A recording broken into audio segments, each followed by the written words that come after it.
Hello बच्चों, आज हम लोग बिहार बोर्ड का हिंदी का क्लास 7 का अध्याय 7 साइकिल की सवारी का क्वेश्चन आंसर करने वाले हैं। तो फर्स्ट क्वेश्चन हमारा क्या है? साइकिल चलाने के बारे में लेखक की क्या धारणा थी? क्या यह धारणा सही थी? तर्क सहित उत्तर दीजिए। ठीक है ना? तो सवाल यही था कि साइकिल चलाने के बारे में लेखक की क्या धारणा थी, क्या यह धारणा सही थी? तर्क सहित इसका उत्तर दीजिए। तो ठीक है, इसका उत्तर हम लोग देंगे।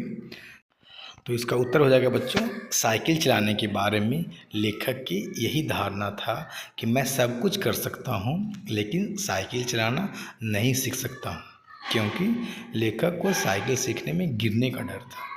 मैं समझता हूँ कि लेखक की यह धारणा गलत थी, क्योंकि अभ्यास, प्रयास, आत्मविश्वास और लगातार अभ्यास से लेखक साइकिल चलाना सीख सकते थे। आई होप आपका पहला सवाल क्लियर हो गया होगा। दूसरा क्वेश्चन देखिएगा, लेखक ने साइकिल सीखने के लिए कौन कौन सी तैयारियां की? तो उसमें क्या हो जाएगा, लेखक साइकिल सीखने के लिए निम्नलिखित तैयारियां की।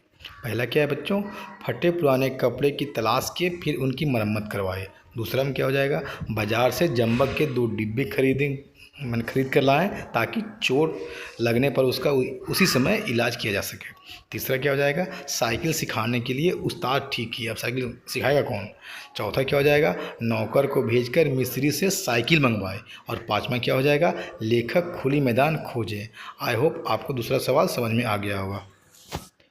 ठीक है, तीसरा सवाल है बच्चों, लेखक के झूठ की पोल कैसे खुल गई है? इसका जवाब क्या हो जाएगा, साइकिल चलाते समय जिस टांगे से टकराकर लेखक गिरे और बेहोश हो गए उसी टांगे पर उनकी पत्नी बैठी हुई थी।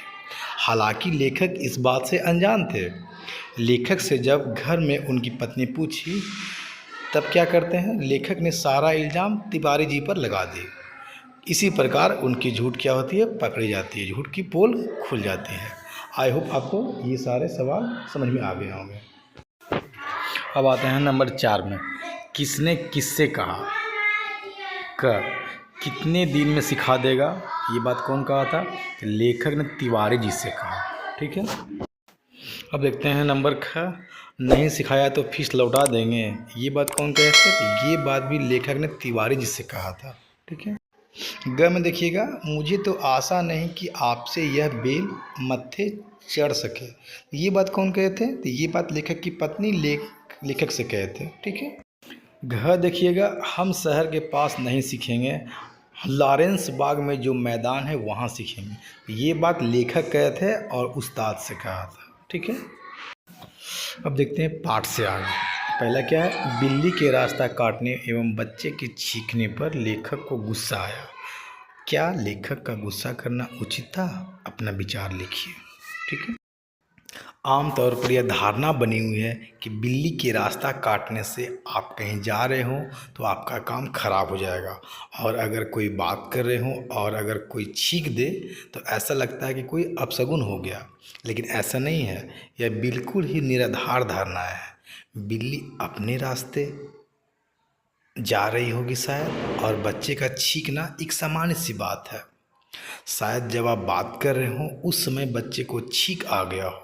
इस प्रकार हम कह सकते हैं कि लेखक का गुस्सा करना बिल्कुल गलत था। कोई भी व्यक्ति के अंदर अगर इच्छा, लगन, परिश्रम, धैर्य रखे तो वह व्यक्ति जरूर वो सीख सकता है जो भी वो सीखना चाहता हो। लेखक भी तो साइकिल की सवारी, साइकिल सीखना चाह रहा था, लेकिन वो बच्चे को डांट दिया था, है ना? तो आज यहीं पे समाप्त करते हैं, और इसका पार्ट 2 भी आएगा, है ना? बाकी सारा जो क्वेश्चन जो बचा हुआ है उसको हम लोग पार्ट 2 में करेंगे, वीडियो बहुत लंबा हो जाएगा।